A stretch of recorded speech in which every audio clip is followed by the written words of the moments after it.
With Trailblazers Update 3 having been released on April 25th, things have stabilized enough in the world of colonization and within Elite Dangerous that it is now possible to actually make a video about the centerpiece of it all, which is how to think about finding, selecting, and claiming systems for your sprawling galactic mini-empire, if you will. So where does it all start? Where it all starts is in defining your intent and purpose for colonization, as in why are you colonizing? And a common question that we often get is, well, why should I be colonizing in the first place? And the reality is there's a few different reasons for colonization in the game or purposes that drive what people do. And I tend to think about them in three buckets. The first one is what I would call paint the map. And there's different types of painting the map. There's painting the map individually, as in I want to have my own system and it's my own and it looks like how I want it, and kind of having fun kind of painting the map in my little corner of a galaxy. There's painting the map as a group, as in we want our headquarters of our squadron or community, and we want to work together and making it a thing for us as a community. And that's broadly what paint the map kind of falls under. It doesn't really in and of itself like give you any benefits of any kind other than putting your own choice of name on a place in a corner of the Elite Galaxy, which is in and of itself kind of rewarding, I want to say. The second bucket and the second category as to why you should be doing colonization, and to give you some kind of examples, like for instance, this Arietis sector was the original one I colonized, and this was a little bit of an experimental system for me, which eventually turned into that first bucket of painting the map. Like for example, I've imagined this system to be the equivalent of Minmus, the moon from Kerbal Space Program, and I've built tourist large settlement on the edge of a gigantic crater, which looks like an ice cream scoop. And so this is Main Cream Landing, and in next to it, I built an ice asteroid, which is the Main Cream freezer box, which kind of supposedly hosts all the ice cream scooped out from Minmus. So this is a kind of like mini fun things that, like, you know, why colonize? Because it's fun to do these kind of things and like paint the map in a way that kind of tells you stories and enables you to put your personal footprint and image on the game. So anyway, that's probably the first category of why colonizing. The second category of reasons why you do colonization is to meet and enable certain game economy, broadly defined, and we'll define that in a minute, outcomes. Economy can be either production of a certain set of goods, like for example, in colonizing the Pleiades, one of the main issues we faced was that there really weren't that many refineries in the area. So one of the things we went about, and that a number of commanders did, I have one here, like, but this is actually not the best example. Like a better example would be the station that Alex built. Let's see if we can find it somewhere around here. It's in GWW. He called it Amble's Pride, and it is a system that's somewhere around down here. Let's see if I can find it by site. I think this is the one, GWW C9. This should be Alex's system. And there should be an Ocellus. There you go, Amble's Pride. This is the new mega refinery in the Pleiades, and Alex has built Amble's Pride as effectively the biggest source of metals, like steel, titanium, aluminum, and whatnot, that has effectively supported the expansion and building much by everything else in the Pleiades without having to shuttle carriers back and forth from the bubble, which is an option, but it's annoying. And as you move further out from the bubble, it becomes increasingly annoying. So building stations for a particular economic outcome is a reason. That outcome and that reason might not necessarily specifically be tied to commodities only. It might be tied to, in some cases, outfitting. Like, for example, one of the complaints we often had down here in the Pleiades was that we didn't really have that great outfitting options. Like, probably the best one was Obsidian Orbital in Maya, but even then, that wasn't a great station in terms of like availability of modules and ships. We now have the Xenostrike Force headquarters in what we call the Pleiades Zoo, which is the system up here. This station, based on how much the system has been built up, sells every single module and every single ship in the game, with the exclusion of tech broker modules, which are only available where tech brokers are present, which is no player station to this day. But if you need any other kind of ship or module, like Xenostrike Force headquarters sells it for reasons that I don't understand, by the way. The same station, which is the Anti-Xeno Initiative headquarters in the same system, just in a different orbit of a different thing, does not have every module in the game. We'll figure out why that is the case at some point. At this point, I can't explain it, but that's beyond the point of this data void point. Like, suffice it to say, one of the reasons you may want to build things is to enable a hub of outfitting or an economic hub to produce things in a particular system. That's the second reason. And these two, the first reason, is paint the map and build an economic footprint where one did not exist before, are really the two main reasons why most people would choose to do colonization in the game. The third one is for direct gameplay benefits, but those are really, really tiny and really, really minimal. Like, if you look at the architect payments for different stations, they truly are a pittance. They are like peanuts. So practically nobody will be even remotely thinking about doing colonization just for the economic benefits of doing it. Like, with all my systems I have here, I'm getting like $1 million a week. I mean, compare that with the cost of running a carrier, which is many tens of millions a week. It's just not worth it. Like, compared to anything else you can do in the game, colonization just pays extremely poorly as far as credits are concerned. So I don't think pretty much anybody will do it for the credits.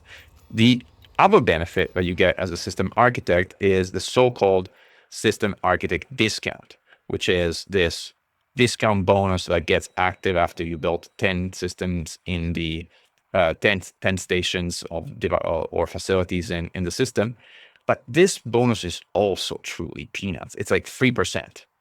And it only applies to you as the architect. So, I mean, I don't know how you feel about getting a 3% discount at a station where, by the way, you're not able to combine it with our existing discounts in most cases that are inherently available at places like Jameson Memorial. It's just not worth it. Again, it's the gameplay benefits of colonizations are incredibly poor, incredibly cheap, and just not worth it, which is why this third bucket of doing it for gameplay benefits really isn't a thing. Like, the main reasons to do colonization, or rather, the main reasons most people do colonization, are one of the two I described earlier: either painting the map or building up economic infrastructure in a given region that doesn't have it to begin with, and which you or your squadron have decided you want to operate in for some extended period of time. And then, candidly, there's also a fourth bucket, which is your own reasons. The beauty of Elite is it's a sandbox. So you don't have to have one of the first few reasons. You may not even need to have any reason at all. Like, you just might feel like it, wake up one morning and say, I'm going to go and claim the system. And that's okay. That's part of the beauty of Elite as a sandbox game, is you can choose to do whatever you want and craft your own stories alone or with friends. And the game will let you. It's a great story generator and something that certainly doesn't constrain you in that regard. So, having talked about the why and the reasons for colonizing, now let's talk about selecting systems and how do we think about systems and what can be selected. Well, first and foremost, you need to understand that there's a certain limitations with regards to what system can be claimed. Like, for one, obviously, they cannot already be claimed by someone else. For two, they cannot be pre-populated. Like, for example, I would love to claim Asterope, like, it's such an iconic system, but as it so happens, Asterope is a pre-colonized system, and so that is not going to let me claim it, even if I was to go there and select it. They also need to be within 15 light year range, and I'll show you in the system colonization context what that looks like. most stations, if not all stations, some stations don't have it. It's a bug, but it's getting fixed. So eventually all stations are getting a system colonization stations will let you begin a colonization, and the green lit icons are the ones that you can claim. There's the numbers that are going to be red, which for one reason or another cannot be claimed. And I don't know why this one cannot be claimed. I'm kind of curious about it. Have a look. Doesn't seem to be any obvious reason why this cannot be claimed, but this cannot be claimed. It says invalid system. Maybe this is like it's a name system of some kind. But anyway, some systems have this cannot be claimed thing. The ones that are already colony, already established, obviously you cannot claim. Then there's out of range systems which are more than 15 light years away, which you cannot claim from where you are. You need to kind of move closer.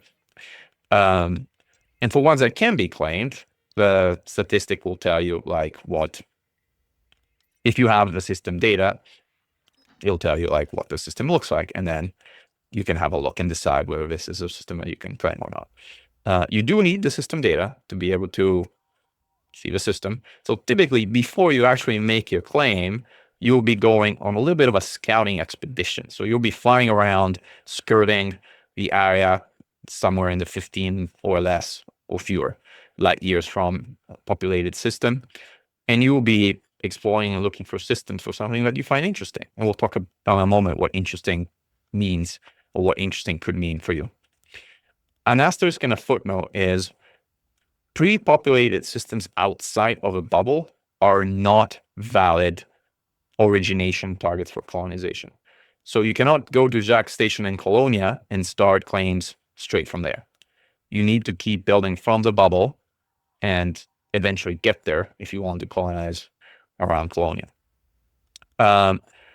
Just like that point, the 15 light year radius is kind of a limiting factor with regards to where you can go. Like sometimes you might have a system that is pretty far away.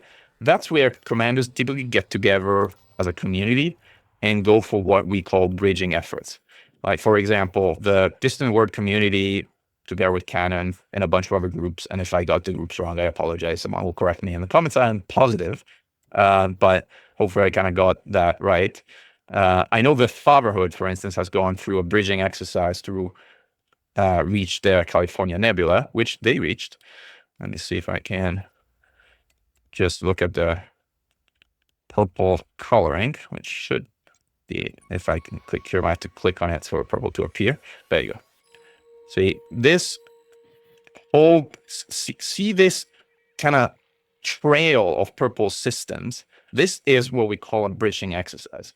These are commanders mostly from the Fatherhood community that went all the way from the bubble, one hop at a time, and built outposts all the way from the bubble, all the way to their destination of the California Nebula, and then established presence down here, which is a very fancy place. And the most impressive of these bridging efforts is the one that went to Barnes Loop, which skirted all on the side of Col 70. Let's see if I can actually click somewhere here and kind of show you, because it is truly an unbelievable kind of effort from a huge part of the community. I can't somehow click there. Don't ask me why. But again, there should be no way to see it. But anyway, once we kind of finally manage to do it here, I think I might have to clear my filter first. Or I have to zoom in. I don't know why. Anyway, I am failing at showing you the mega bridge that was built out to Barnes Loop. Trust me, there's a mega bridge that goes all the way out here. And it's like the one I showed you to the California Nebula, but even more impressive. So again, by the way, the way bridging works is you build an outpost, and then once the outpost completes, you can immediately make a subsequent claim, and then you have typically carriers rotating in and out with groups of commanders that are bringing in materials from the bubble to build those commanders, unloading them straight next to the next outpost until you reach your final destination. Now, something to keep in mind is the system of claiming is first come, first serve. And there is a problem associated with that, which still exists in the game, and I don't see getting solved for anytime soon, which is the so-called system sniping concept, which is the fact that you might be spending a month to build a bridge to wherever you want to build a bridge. Let's say you want to go to the Witchhead Nebula and go and say hello in Shende, which I don't think anybody went to right now. Or maybe they did. Is there a bridge out here? No, I think this is just a number of like random systems that are pre-populated. So let's say you want to go to a Bridgehead Nebula and you spend a month building a bridge of Outpost on the way there. You might be in a situation where the moment you build the last outpost, a commander who has not been involved and hasn't hauled a single ton of anything ever is just hanging out in a racing Viper Mark III right outside of the construction site and kind of runs and docks at the outpost that you just built much faster than you possibly can on your own, makes the claim for your target system before you have a chance to even remotely get a shot at it, and they will be the architect of your target system. System sniping is a problem, which is why for competitive systems that are in high demand, like if anybody went to kind of try and colonize, let's say for the sake of argument, Beagle Point, you would have a group of commanders that are basically hanging out in racing ships while a final commander makes a final delivery to be able to kind of try and counter system sniping by racing first to that particular outpost. This is profoundly annoying, but it's the way claiming works, and there's really no workaround for it. If you are racing for a system in demand, you need to assume that someone will be trying to snipe your system, and you need to ask your friends for help in making that claim in a way that defends against system sniping. If you're instead claiming a random system in the middle of nowhere that isn't particularly appealing, then that doesn't matter as much, and you don't need to worry about that. Like this, for instance, would be kind of sort of a boring system that nobody would really care or want. So what makes for a good system, and how do you think about selecting a system? Well, for one, you'll want to see about how many space slots are available in a system and how many ground slots are available in a system. And as you can see from this system has exactly 0 ground slots, which isn't a particularly good thing because a lot of the things that you can build in a system require having a ground facility of some kind built at some point or another. So if you're trying to build up a more complex system, this, what is it, five-star system, quinary? Is it quinary? This quinary system probably isn't great for that purpose, but maybe you want a quinary system. You like the idea of having 4 M-class star and 1 F-class star, or whatever these are, with a very bright kind of setup. And if that's the case, then great. This is exactly the system for you. Maybe you can build tourist installations across each of these 5 stars and make it like a sort of like, or maybe you kind of are fascinated by this little exoplanet or planet, whatever it's called, in the middle of nowhere, in the middle of this quinary system, and decide to kind of make a station out here, maybe a pirate installation, and you call it whatever, the Captain Hook's Vengeance, or whatever you fancy calling a pirate den. So there's, again, many reasons why you may want to do this regardless, but generally speaking, this would not be a good system if you're trying to build up an economy, for instance. Furthermore, one thing to keep in mind is the initial location of the first port you build, the primary port, is set. You need to look for this little flag, see how it's different. There's a bunch of plus signs everywhere. I wish they made this a different color, by the way, because the primary port should be a bit more visible than just this gray flag versus this gray flag, this gray plus. But anyway, each system which you colonize has a preset primary port location, which cannot be changed. And this one is particularly annoying because it's also not at the primary star where you jump. So this one is going to be pretty far out. So you're going to be building your primary port at a pretty big distance from where you drop. So every time you kind of haul things back and forth, you need to make the whole trip from the main star and where you drop all the way to this primary port location, which candidly is annoying. This system would be a good candidate for a system that lends itself to carrier-based unloading, where you kind of load everything onto your carrier, then you jump your carrier here, and you unload from your carrier to your primary port.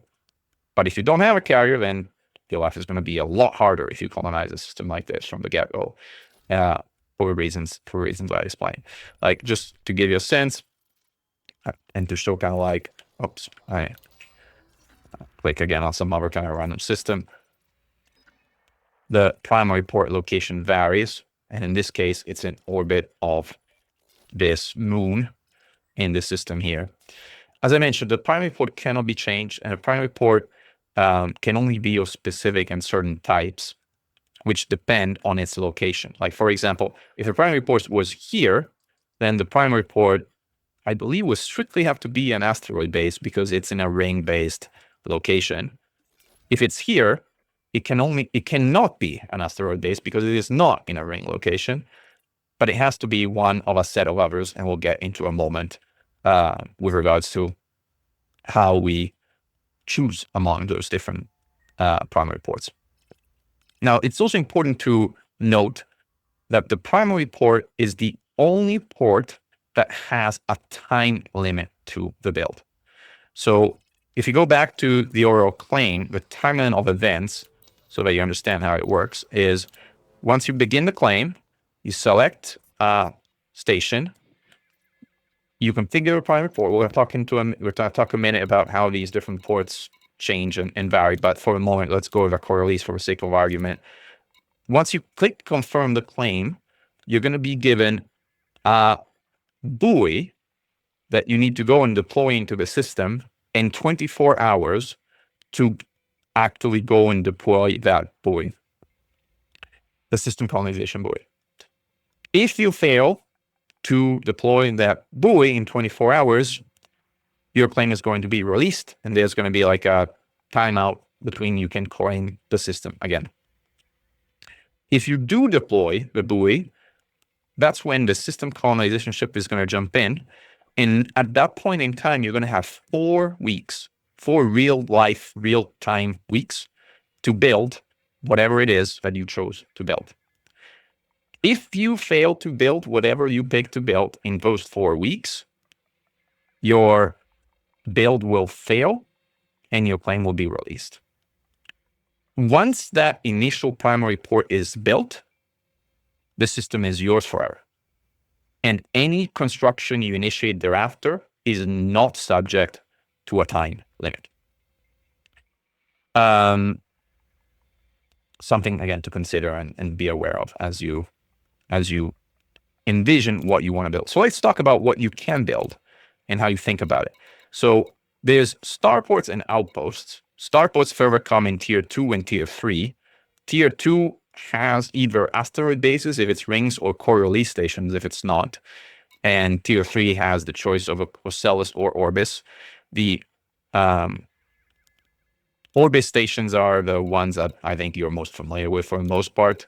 The Ocellus one, it's the sort of one that's supposed to be mobile and have a jump drive, although there's no jump drive implemented in the game, so it's as static as the Orbis, but sometimes people like the more compact design or design of the Ocellus. I think in general, Orbis are more popular as far as like tier 3 stations are concerned. What do you need to know about these? For one, all of the tier 2 and tier 3 station listed here are of colony type, which means they will be influenced by the planet or star or object that they end up orbiting as far as their economy is concerned.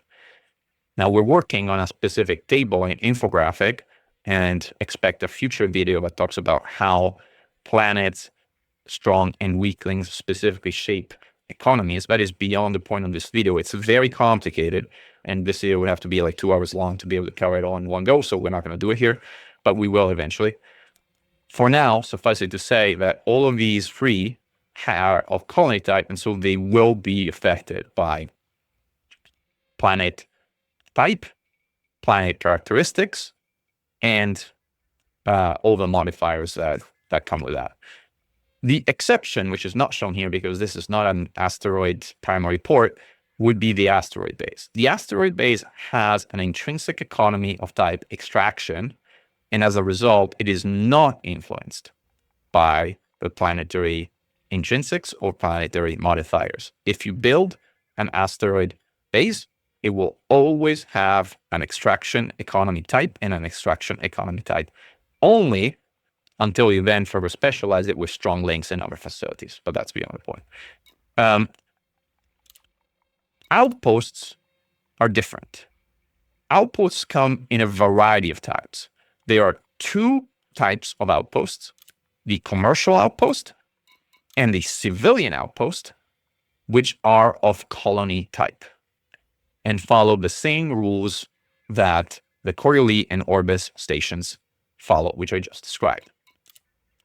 All the other outposts instead have a specific economy.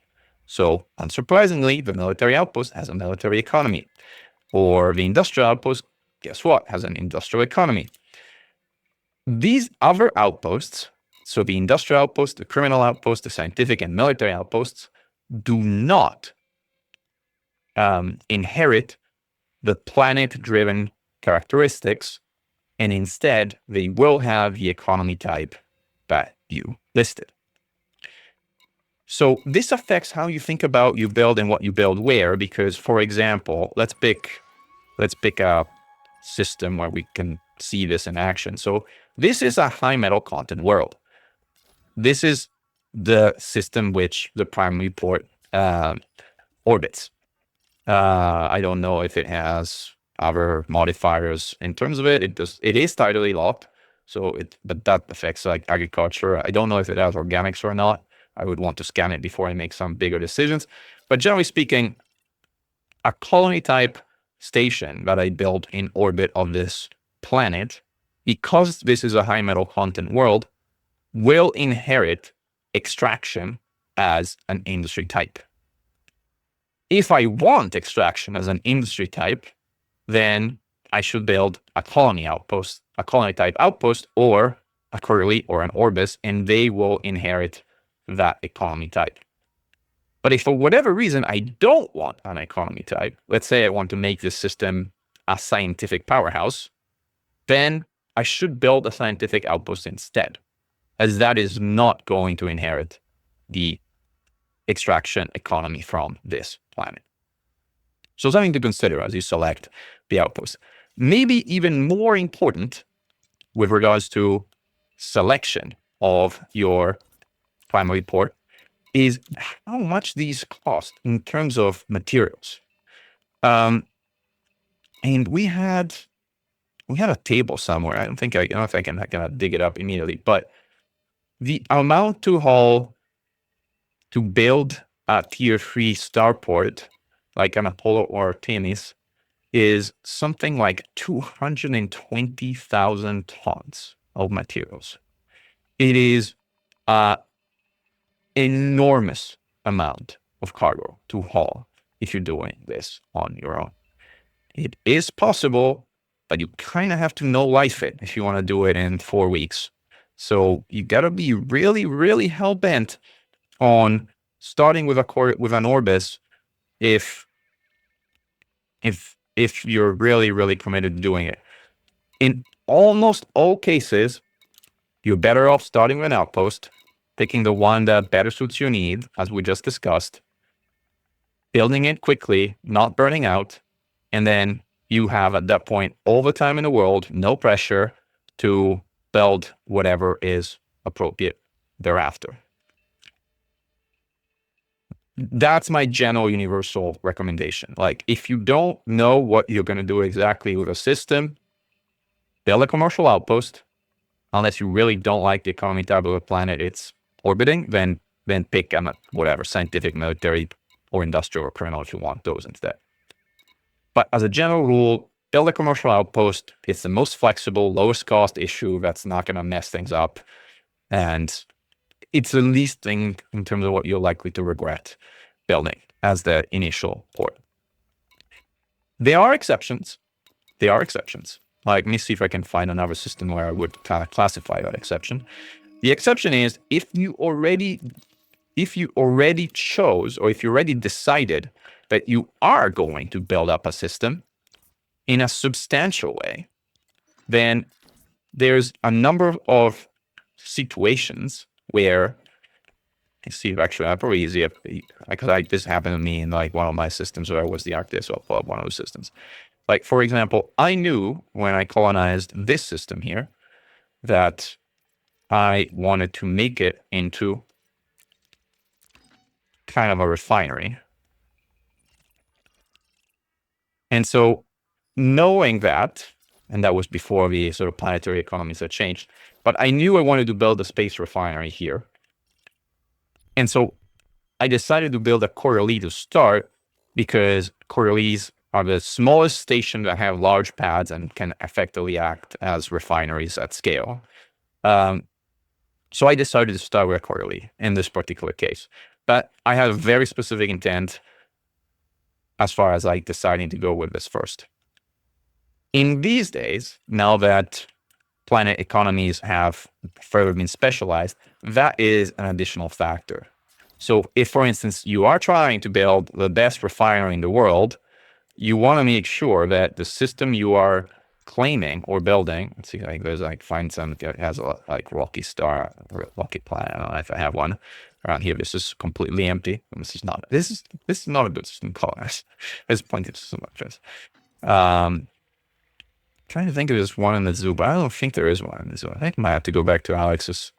Like, I don't know, does Alex have? Let's see, where are we? Get my bearings again. I think Endel's Pride is Rocky. Is it Rocky? This is Endel's Pride. The system of this right. Let's see. No, this is high metal content. These are all high metal content worlds. And gas giants and like. So I can't find a rocky planet for you to show you, like, but let's use a different example with industrial so we don't go crazy. Let's say that you wanted to build an industrial powerhouse. If you want to build an industrial powerhouse, then finding a system that has a primary port orbiting an ice world with ideally a good number of planetary spots so that you can further add industry hubs of the planet site would be desirable. And at least one space slot, well, the primary slot would be kind of counted here anyway. So like a space slot for the primary slot and a number of ground slots on an ice world would be the kind of place where you would want to start if you wanted to build an industrial economy and an industrial focused system. So again, these are some of the considerations that go into it. The specifics of like how industry work, as I mentioned already, we will talk about in another video, as they are kind of like a little bit beyond the point. But I think this broadly sums up the crux of how to think about systems and how to think about the initial aspect of making a claim and what's required to scout for a system and look into a system, and should be more than enough to get people started as they think about where they want to lay their claim and why they want to lay their claim to a system in Elite Dangerous. Stay tuned for a future tutorial where we will talk about the economies in shaping different markets as we colonize and build up new stations. We're kind of waiting on that one because in the Frontier Discord, one of the community managers has mentioned that Frontier is working on the outstanding issues of mixed economies and how mixed economies work. And so that probably remains, together with the lack of an undo and cancel button, which is a bit of a different story. But the mixed economy issue, which is the fact that when you have more than one economy in a market, they kind of cross-cannibalize themselves. So you have industrial that makes 100 power generators and consumes 100 steel, refinery that consumes 100 power generators and produces 100 steel. The net is the market produces nothing and demands nothing, which is not good, obviously. That issue is being worked on. So I do expect a solution of some kind with regards to how mixed markets work. And before we put out a video explaining how to specialize economies and the implications of that, I want to understand what the solution for mixed markets is going to look like, because otherwise that data is going to be obsolete the week after and kind of beyond the point. But what has your experience been with finding, claiming, and colonizing systems? Is there anything else you'd like to know about how the system works that we can help with? Or is there anything that you'd like to share with the community? Please let us know in the comments below. And glory to mankind. Mechan, over and out.